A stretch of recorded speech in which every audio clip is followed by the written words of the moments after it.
प्रणम्य शिरसा देवं गौरीपुत्रं विनायकम्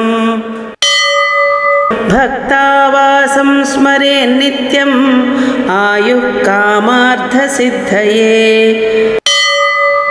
प्रथमं वक्रतुण्डं च एकदन्तं द्वितीयकं तृतीयं कृष्णपिङ्गाक्षं गजवक्त्रं चतुर्धकं लम्बोदरं पञ्चमं च षष्ठं विकटमेव च सप्तमं विघ्नराजं च धूम्रवर्णं तथाष्टमम् नवमं फालचन्द्रं च दशमं तु विनायकम् एकादशं गणपतिं द्वादशं तु गजाननं द्वादशैतानि नामानि त्रिसन्ध्यं यः पठेन्नरः न च विघ्नभयं तस्य सर्वसिद्धिकरं प्रभो।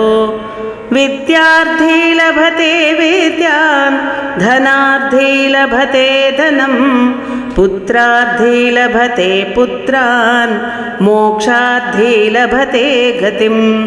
जपेत् गणपतिस्तोत्रं षड्भिर्मासैः फलं लभेत् संवत्सरेण सिद्धिं च लभते नात्र संशयः। अष्टभ्यो ब्राह्मणेभ्यश्च लिखित्वा यः समर्पयेत् तस्य विद्या भवेत् सर्वा गणेशस्य प्रसादतः। इति श्री संकटनाशन गणपतिस्तोत्रं सुसम्पूर्णम्।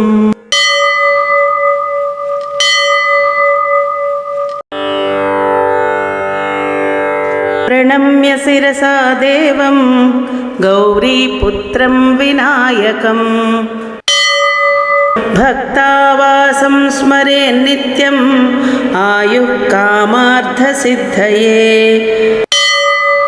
प्रथमं वक्रतुण्डं च एकदन्तं द्वितीयकं तृतीयं कृष्णपिङ्गाक्षं गजवक्त्रं चतुर्धकं लम्बोदरं पञ्चमं च षष्ठं विकटमेव च सप्तमं विघ्नराजं च धूम्रवर्णं तथाष्टमम् नवमं फालचन्द्रं च दशमं तु विनायकम् एकादशं गणपतिं द्वादशं तु गजाननं द्वादशैतानि नामानि त्रिसन्ध्यं यः पठेन्नरः न च विघ्नभयं तस्य सर्वसिद्धिकरं प्रभो। विद्यार्थी लभते विद्यान् धनार्थी लभते धनं पुत्रार्थी लभते पुत्रान् मोक्षार्थी लभते गतिं। जपेत् गणपतिस्तोत्रं षड्भिर्मासैः फलं लभेत् संवत्सरेण सिद्धिं च लभते नात्र संशयः। अष्टभ्यो ब्राह्मणेभ्यश्च लिखित्वा यः समर्पयेत् तस्य विद्या भवेत् सर्वा गणेशस्य प्रसादतः। इति श्री संकटनाशन गणपतिस्तोत्रं सुसम्पूर्णम्।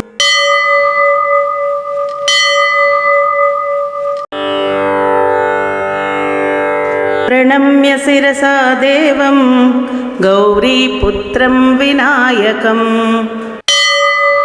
भक्तावासं स्मरेन् नित्यम् आयुः कामार्थसिद्धये।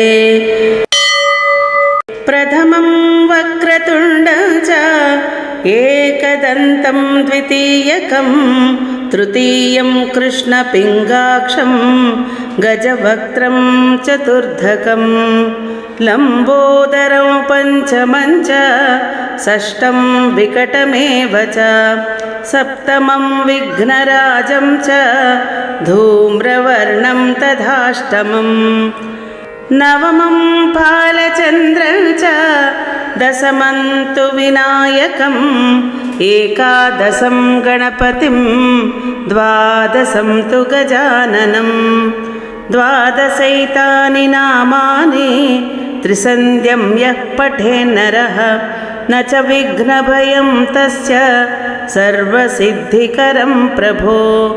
विद्यार्थी लभते विद्यां धनार्थी लभते धनं पुत्रार्थी लभते पुत्रान् मोक्षार्थी लभते गतिं। जपेत् गणपतिस्तोत्रं षड्भिर्मासैः फलं लभेत् संवत्सरेण सिद्धिं च लभते नात्र संशयः। अष्टभ्यो ब्राह्मणेभ्यश्च लिखित्वा यः समर्पयेत् तस्य विद्या भवेत् सर्वा गणेशस्य प्रसादतः। इति श्री संकटनाशन गणपतिस्तोत्रं सुसम्पूर्णम्।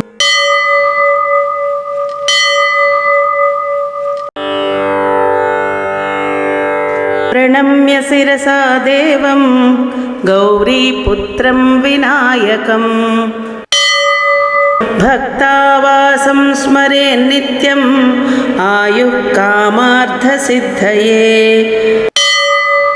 प्रथमं वक्रतुण्डं च एकदन्तं द्वितीयकं तृतीयं कृष्णपिङ्गाक्षं गजवक्त्रं चतुर्धकं लम्बोदरं पञ्चमं च षष्ठं विकटमेव च सप्तमं विघ्नराजं च धूम्रवर्णं तथाष्टमम् नवमं बालचन्द्रं च दशमं तु विनायकम् एकादशं गणपतिं द्वादशं तु गजाननं द्वादशैतानि नामानि त्रिसन्ध्यं यः पठेन्नरः न च विघ्नभयं तस्य सर्वसिद्धिकरं प्रभो। विद्यार्थी लभते विद्यां धनार्थी लभते धनं पुत्रार्थी लभते पुत्रान् मोक्षार्थी लभते गतिं। जपेत् गणपतिस्तोत्रं षड्भिर्मासैः फलं लभेत् संवत्सरेण सिद्धिं च लभते नात्र संशयः। अष्टभ्यो ब्राह्मणेभ्यश्च लिखित्वा यः समर्पयेत् तस्य विद्या भवेत् सर्वा गणेशस्य प्रसादतः। इति श्री संकटनाशन गणपतिस्तोत्रं सुसम्पूर्णम्। प्रणम्य शिरसा देवं गौरीपुत्रं विनायकम्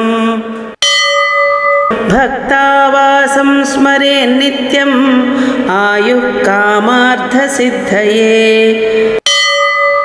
प्रथमं वक्रतुण्डं च एकदन्तं द्वितीयकं तृतीयं कृष्णपिङ्गाक्षं गजवक्त्रं चतुर्धकं लम्बोदरं पञ्चमं च षष्ठं विकटमेव च सप्तमं विघ्नराजं च धूम्रवर्णं तथाष्टमम् नवमं बालचन्द्रं च दशमं तु विनायकम् एकादशं गणपतिं द्वादशं तु गजाननं द्वादशैतानि नामानि त्रिसन्ध्यं यः पठेन्नरः न च विघ्नभयं तस्य सर्वसिद्धिकरं प्रभो।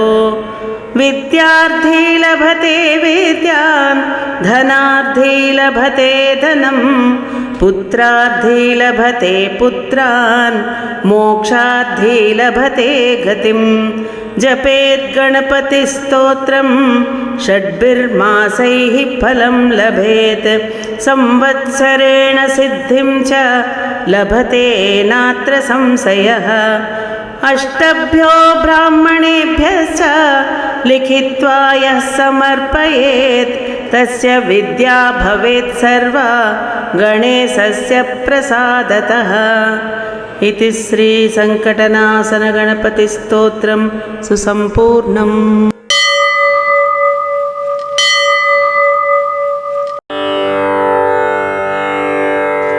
प्रणम्य शिरसा देवं गौरीपुत्रं विनायकम्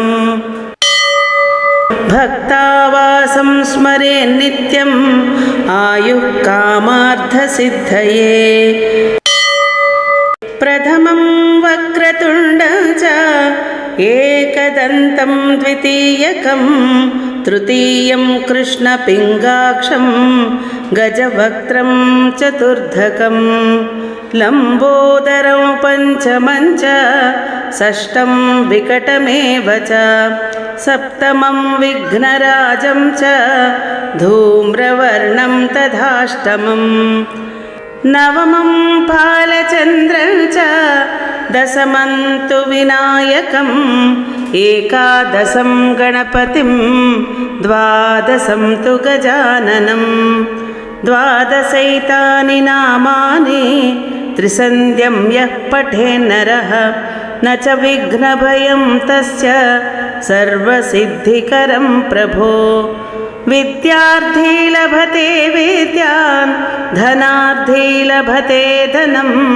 पुत्रार्थी लभते पुत्रान् मोक्षार्थी लभते गतिं जपेत् गणपतिस्तोत्रं षड्भिर्मासैः फलं लभेत् संवत्सरेण सिद्धिं च लभते नात्र संशयः अष्टभ्यो ब्राह्मणेभ्यश्च लिखित्वा यः समर्पयेत् तस्य विद्या भवेत् सर्वा गणेशस्य प्रसादतः इति श्री संकटनाशन गणपतिस्तोत्रं सुसम्पूर्णम्।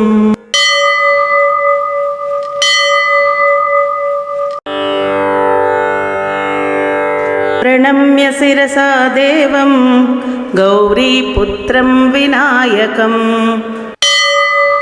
भक्तावासं स्मरेन्नित्यम् आयुः कामार्थसिद्धये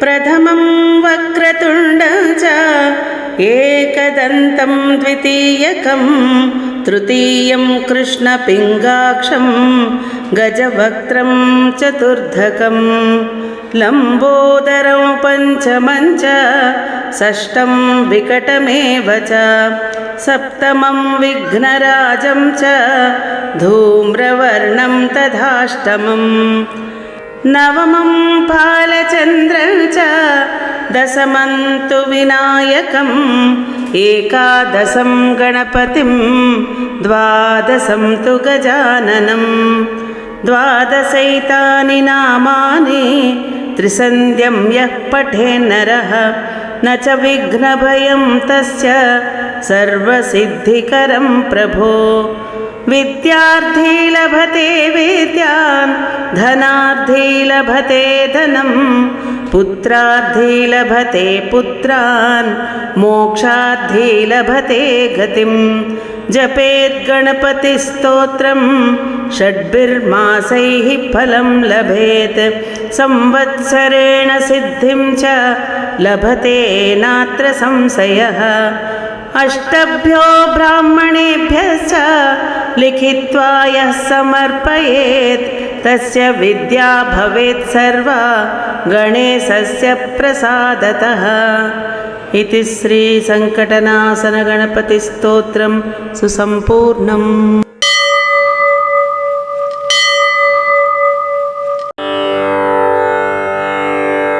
प्रणम्य शिरसा देवं गौरीपुत्रं विनायकम् भक्तावासं स्मरेन्नित्यम् आयुः कामार्थसिद्धये प्रथमं वक्रतुण्डं च एकदन्तं द्वितीयकं तृतीयं कृष्णपिङ्गाक्षं गजवक्त्रं चतुर्धकं लम्बोदरं पञ्चमं च षष्ठं विकटमेव च सप्तमं विघ्नराजं च धूम्रवर्णं तथाष्टमम् नवमं बालचन्द्रं च दशमं तु विनायकम् एकादशं गणपतिं द्वादशं तु गजाननं द्वादशैतानि नामानि त्रिसन्ध्यं यः पठेन्नरः न च विघ्नभयं तस्य सर्वसिद्धिकरं प्रभो। विद्यार्थी लभते विद्यां धनार्थी लभते धनं पुत्रार्थी लभते पुत्रान् मोक्षार्थी लभते गतिं। जपेत् गणपतिस्तोत्रं षड्भिर्मासैः फलं लभेत् संवत्सरेण सिद्धिं च लभते नात्र संशयः। अष्टभ्यो ब्राह्मणेभ्यश्च लिखित्वा यः समर्पयेत् तस्य विद्या भवेत् सर्वा गणेशस्य प्रसादतः। इति श्री संकटनाशन गणपतिस्तोत्रं सुसम्पूर्णम्।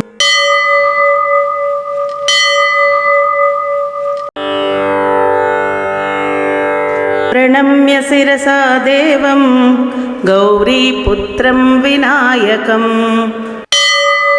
भक्तावासं स्मरेन् नित्यम् आयुः कामार्थसिद्धये।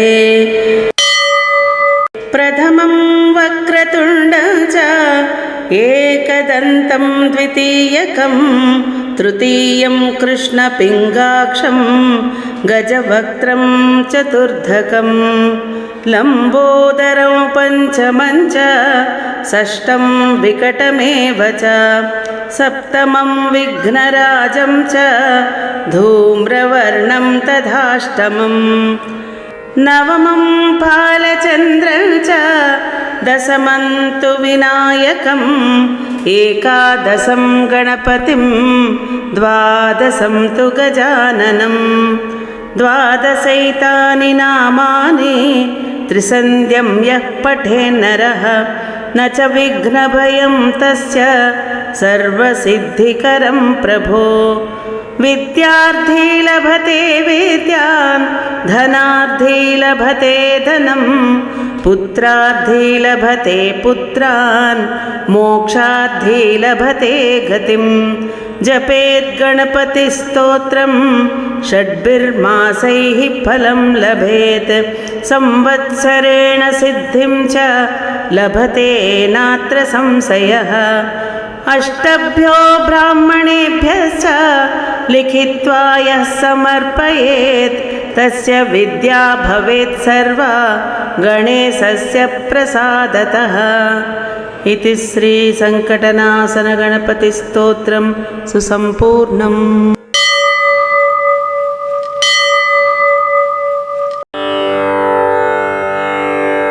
प्रणम्य शिरसा देवं गौरीपुत्रं विनायकं भक्तावासं स्मरेन् नित्यम् आयुः कामार्थसिद्धये। प्रथमं वक्रतुण्डं च एकदन्तं द्वितीयकं तृतीयं कृष्णपिङ्गाक्षं गजवक्त्रं चतुर्धकं लम्बोदरं पञ्चमं च षष्ठं विकटमेव च सप्तमं विघ्नराजं च धूम्रवर्णं तथाष्टमम् नवमं बालचन्द्रं च दशमं तु विनायकम् एकादशं गणपतिं द्वादशं तु गजाननं द्वादशैतानि नामानि त्रिसन्ध्यं यः पठेन्नरः न च विघ्नभयं तस्य सर्वसिद्धिकरं प्रभो। विद्यार्थी लभते विद्यां धनार्थी लभते धनं पुत्रार्थी लभते पुत्रान् मोक्षार्थी लभते गतिं। जपेत् गणपतिस्तोत्रं षड्भिर्मासैः फलं लभेत् संवत्सरेण सिद्धिं च लभते नात्र संशयः। अष्टभ्यो ब्राह्मणेभ्यश्च लिखित्वा यः समर्पयेत् तस्य विद्या भवेत् सर्वा गणेशस्य प्रसादतः। इति श्री संकटनाशन गणपतिस्तोत्रं सुसम्पूर्णम्।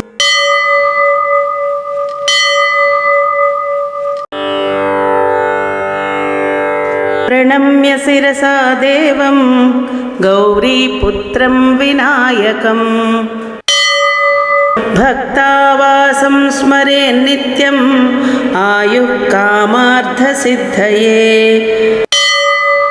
प्रथमं वक्रतुण्डं च एकदन्तं द्वितीयकं तृतीयं कृष्णपिङ्गाक्षं गजवक्त्रं चतुर्धकं लम्बोदरं पञ्चमं च षष्ठं विकटमेव च सप्तमं विघ्नराजं च धूम्रवर्णं तथाष्टमम् नवमं बालचन्द्रं च दशमं तु विनायकम् एकादशं गणपतिं द्वादशं तु गजाननं द्वादशैतानि नामानि त्रिसन्ध्यं यः पठेन्नरः न च विघ्नभयं तस्य सर्वसिद्धिकरं प्रभो विद्यार्थी लभते विद्यान् धनार्थी लभते धनं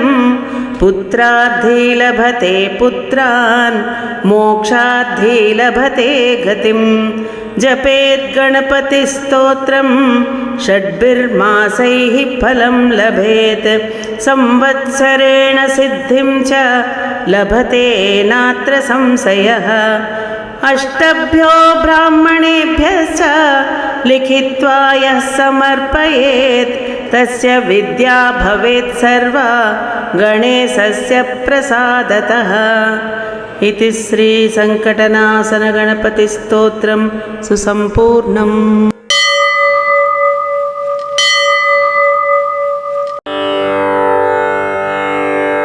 प्रणम्य शिरसा देवं गौरीपुत्रं विनायकम् भक्तावासं स्मरेन्नित्यम् आयुः कामार्थसिद्धये प्रथमं वक्रतुण्डं च एकदन्तं द्वितीयकं तृतीयं कृष्णपिङ्गाक्षं गजवक्त्रं चतुर्धकं लम्बोदरं पञ्चमं च षष्ठं विकटमेव च सप्तमं विघ्नराजं च धूम्रवर्णं तथाष्टमम् नवमं बालचन्द्रं च दशमं तु विनायकम् एकादशं गणपतिं द्वादशं तु गजाननं द्वादशैतानि नामानि त्रिसन्ध्यं यः पठेन्नरः न च विघ्नभयं तस्य सर्वसिद्धिकरं प्रभो विद्यार्थी लभते विद्यान् धनार्थी लभते धनं पुत्रार्थी लभते पुत्रान् मोक्षार्थी लभते गतिं जपेत् गणपतिस्तोत्रं षड्भिर्मासैः फलं लभेत् संवत्सरेण सिद्धिं च लभते नात्र संशयः अष्टभ्यो ब्राह्मणेभ्यश्च लिखित्वा यः समर्पयेत् तस्य विद्या भवेत् सर्वा गणेशस्य प्रसादतः इति श्री संकटनाशन गणपतिस्तोत्रं सुसम्पूर्णम्।